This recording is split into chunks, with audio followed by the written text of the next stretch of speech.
आज भगवान 1 वर्ष के हुए हैं और वसुदेव जी ने गर्गाचार्य जी को भेजा है कि हमारे लाला का नामकरण संस्कार करो जाकर। तो आज नंदगांव में आए हैं और उनका नामकरण संस्कार हुआ है। तो आज भगवान कृष्ण के बहुत नाम रखे हैं।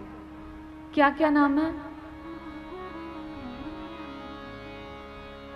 बहूनि सन्ति नामानि रूपाणि च स्वतस्य ते गुणकर्मान् रूपाणि तान्यं वेद नो जन। कहा कि मैया तुम्हारे लाला के अनेक नाम होंगे।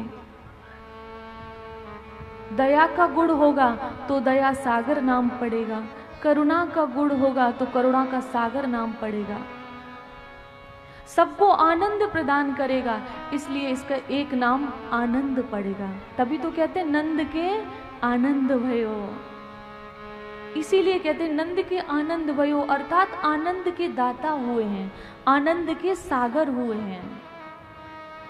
और ये आनंद किसका नाम है? राम जी का। और कृष्ण कौन थे? राम जी। तो आज बड़ी सुंदर सुंदर माखन लीलाएं भगवान ने की हैं। थोड़े से बड़े हुए तो एक दिन रुदन करने लगे। तो मैया उनको बहला रही है तो कह रही देखो लाला तू चुप हो जाए और देख दाऊ दादा तेरे से बड़े हैं तो दाऊ दादा को मत बताना, मैं ना तुम्हारा विवाह पहले करूंगा। तो भगवान कहते हैं कि मैया अच्छा ऐसा कर, तूने मेरे विवाह की बात की है ना तो मैं अभी अभी विवाह करने जाऊंगा। अब मैया सोच रही लाला इतना छोटा सा है और इसको अभी विवाह की पड़ी है, मैंने तो इसको बहलाया है, पोटाया है। तो उसी समय भगवान कहते हैं कि मैया एक बात बता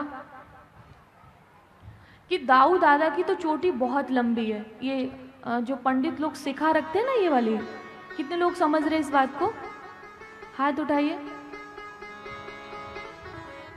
सभी लोग समझ रही है जो शिखा होती है ना ये। तो दाऊ दादा की तो बहुत लंबी थी और कृष्ण भगवान की छोटी सी थी। तो कहा कि मैया एक बात बता, दाऊ दादा की तो इतनी लंबी चोटी और मेरी क्यों इतनी छोटी है?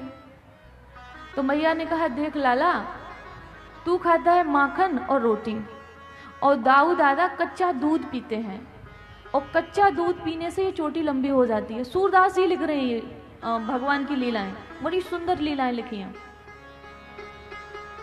तो मैया एक बात बता, कच्चा दूध पीने से चोटी बढ़ जाती है? तो यशोदा मैया कहती है हाँ हाँ बढ़ जाती है। तो ठीक है मैया मैं आज से कच्चा दूध पीऊंगा। तो मैया कच्चा दूध पिलाती है और भगवान रोज शीशे में देखते हैं जाके। 3 साल की उम्र है और कहते मैया तूने कहा कच्चे दूध से चोटी बढ़ जाती है, ये तो अभी नहीं बढ़ी, ये तो आज हुई छोटी, ये तो अभी भी नहीं बढ़ी। तो मैया ने कहा देख लाला अभी 2-4 दिन और पिएगा ना तब ये बढ़ेगी। तो भगवान देखो मैया को कैसे बहलाया, अभी देखना आप। तो उसके बाद में क्या कहा कि नहीं नहीं मैया मैं दूध नहीं पीऊंगा, दूध पीने से चोटी नहीं बढ़ती है, तू मुझे माखन खिला, मुझे रोटी खिला। और मुझे माखन रोटी ही अच्छी लगती है, मुझे दूध पीना नहीं अच्छा लगता। दूध पीने से कहीं चोटी बढ़ती है? तू रोज मुझे नहलाती है, चोटी बनाती है, कंघी करती है, लेकिन ये तो अभी भी नहीं बढ़ रही है। और तू तो कह रही थी ना नागिन की तरह आंगन में लौटेगी, तू तो ये कह रही थी, ये तो बढ़ने का नाम ही नहीं ले रही है।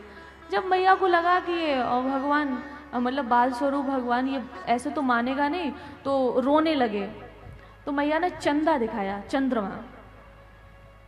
अब जब चंद्रमा को दिखाया तो कह रहे कि मैया मैं तो चंद्र खिलौना ले हूं और अगर नहीं देगी तो लोट धरन पे जयो, मैं इस धरती पर लौट जाऊंगा, धूल को लपेट लूंगा। और अगर कोई मुझे पूछेगा ना तू किसका बालक है तो तेरो सुत न कहे हो, मैं बोल दूंगा मैं तो नंद बाबा का लाला हूँ, यशोदा मैया का लाला नहीं हूँ, मैं तो नंद बाबा का लाला हूँ।